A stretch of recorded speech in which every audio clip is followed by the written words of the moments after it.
France is on fire. Paris is boiling, and this time the anger isn't about pensions or fuel prices, it's about war. The heart of Europe's most glamorous capital has turned into a battleground.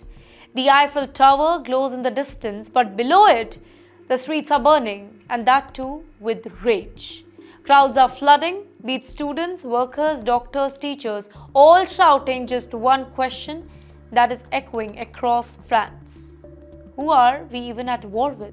That's right, it all began as a few hundred protesters.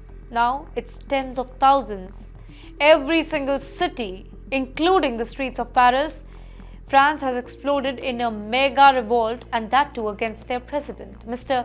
Emmanuel Macron's new defense plan. Flares are lighting up the night sky, police in riot gears, barricades burning, and chanting fills the air right now for peace, not profit. Let me tell you the anger behind the streets here. You know what's driving this fury? People say that Macron has lost touch with its own citizens.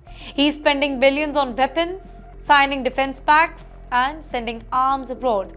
All while hospitals, they are understaffed, schools are underfunded, and prices, they are out of control.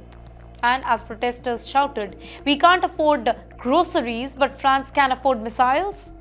The message is clear. The people, they are done watching their government fuel global wars while life at home keeps on getting harder for them. Now, under Macron's new military plan, let's discuss that. France is ramping up its defense budget to up to 400 billion euros, the biggest increase since World War II. He calls it strategic autonomy. Critics call it madness. They say that Macron is turning France into a mini NATO, basically loyal to Western agenda, specifically the US, and not Paris's people. Well, France has already increased arms export, joined new European battle groups, and pledged more support to Ukraine. But what about French public? They had enough. Because while Macron talks about defending Europe, the French, they say that they need somebody to defend them and not the geopolitics. The protesters' anger isn't just about foreign policy, by the way, it's about priorities here. They see a government that finds money for tanks and jets, but not for nurses and teachers. Hospitals collapsing, unemployment rising, cost of living skyrocketing, yet the government's answer? More weapons, more spending, more wars. And you know what? That's why the chants are growing louder every single night. Macron step down, stop the war economy. Paris in flames. In the center of Paris, riot police have flared tear gases and that too into the crowd. Flares have turned the night sky orange. Protesters are waving peace signs. Others carry posters with words that sing, "Not our war, bread, not bombs." Videos from the scene, they show surreal pictures. The city of love, that city turning into the city of rebellion. In the meantime, Macron is trying to project calm. He says that France must be prepared for a new era of global threats. But even members of his own party, they are growing uneasy.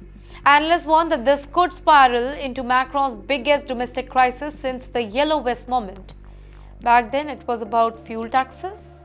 Now it's about something even deeper, and that is trust. Because the French feel betrayed right now. They see a president who listens more to NATO generals than the French nurses, French farmers, French students.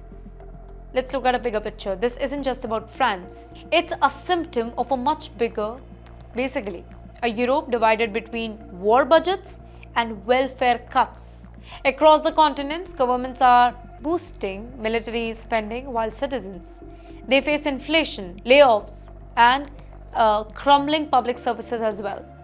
And France, once the symbol of social justice and revolution, France now stands at the crossroad.